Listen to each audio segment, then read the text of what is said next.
So, try natin sundan yung ginawa kong tutorial on how to install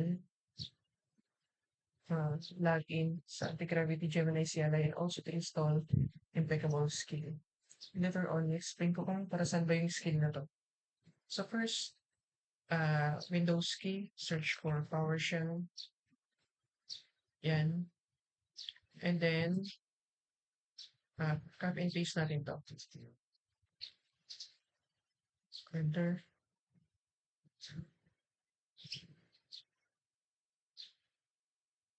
So matagal talaga siya. So, wait natin. And after installation, yan na siya. So, try naman natin ngayon mag-login using our Google account. So, type login, but may error siya. So, since may error, copy and paste natin to fix that. Enter.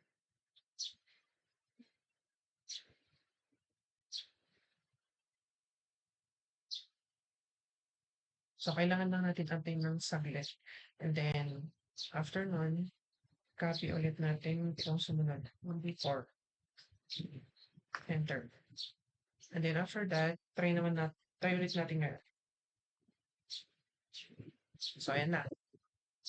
And, yan, kailangan nakatutok siya dun sa Google OAuth. So, hit enter. Yan, lalabas yan. So, kailangan natin mabili ng ating Google account.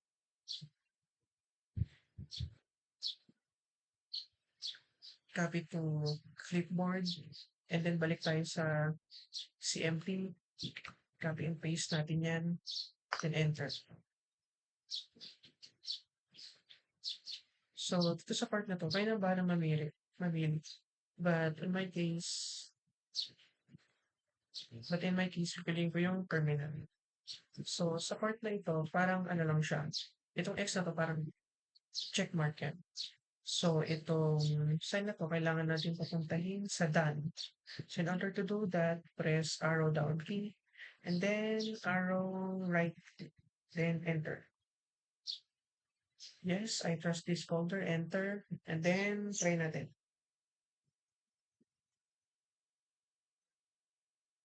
Yun, okay na. So, next naman is yung installation ng Impeccable Skill. So, ano nga ba yung Impeccable Skill? So, ngayon kasi pagka ginagamit natin mga LLMs to produce a UI na code, ang nilalabas or yung output nito is yung mga generic or tinatawag natin ngayong AI slop. So, ang goal ng skill na to is to reduce or alisin ah, yung mga ganun, yung mga AI slop. But, in my case, nakadepende pa rin sa prompt natin.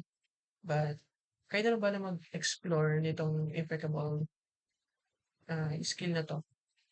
So, for example, itong part na 'to, so sinasabi niya na AI stop 'yan, and then ganito yung magiging result. 'Yan yung mga ganyan, yung mga sidebar, side tab bar, 'yan yung marami siyang gradient. Ano, may example pala rito. 'Yan yung mga ganyan. And then, nakadepende na lang siya sa prompt natin and may iba-iba siyang skill. For example, ditong clarify to rewrite confusing UX. Sa adapt naman, I think is yung responsiveness. And then, yan, mga yan. So, let's proceed to the installation. So, yung gamit lang natin kanina, no, na PowerShell. Punta lang tayo rito. And then, copy natin this one.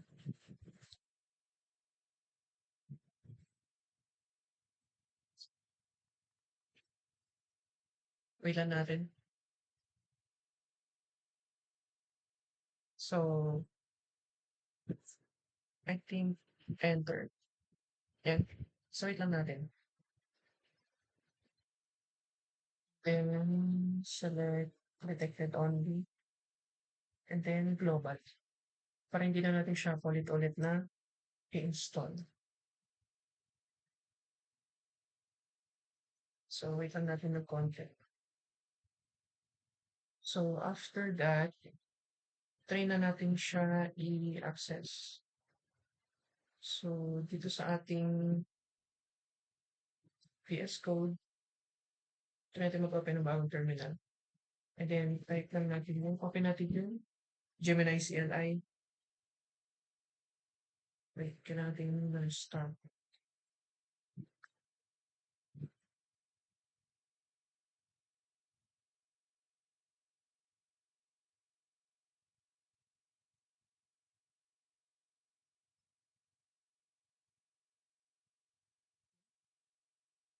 Yes, every time na magbubukas tayo ng Gemini CLI, may ganyan talaga.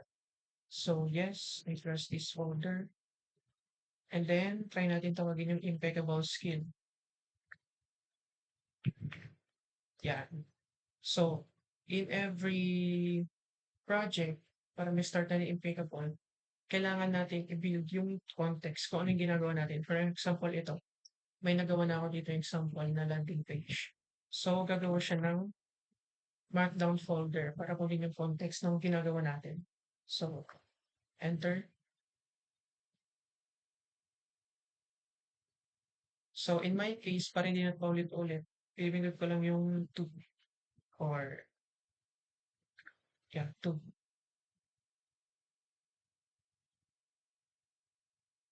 Yes.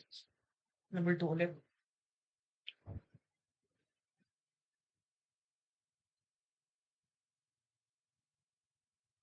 So, every time na ganyan, antayin lang natin kasi medyo may kakagalan. Pero sa dito, no?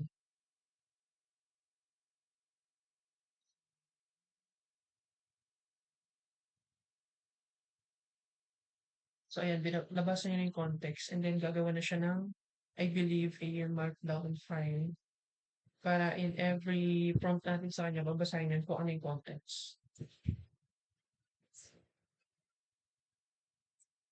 This one.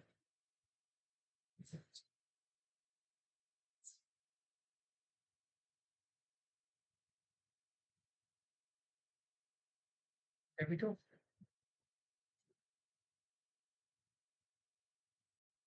And yung iba naman after lay down yung context and then gagamitin nila yung, I think, shape ata yan. Shape sa impeccable. And then next one,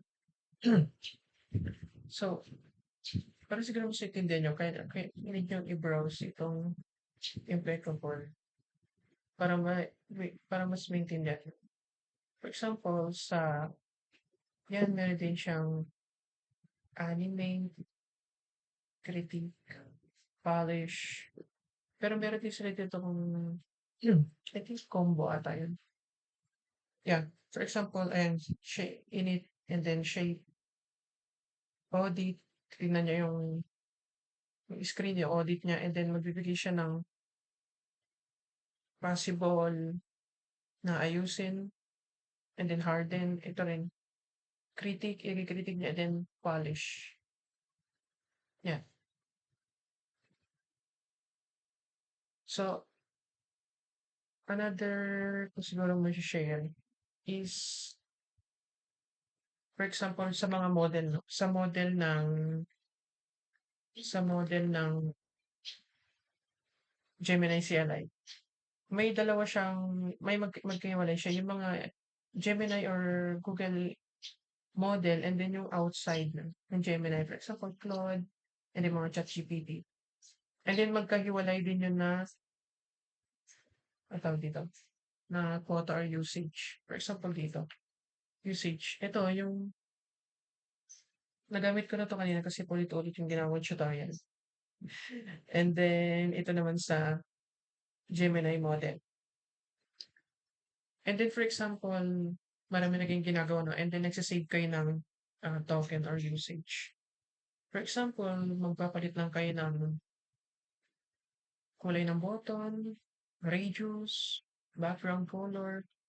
Pwede nyo naman i-set yung yung effort ng model into low or medium siguro, low.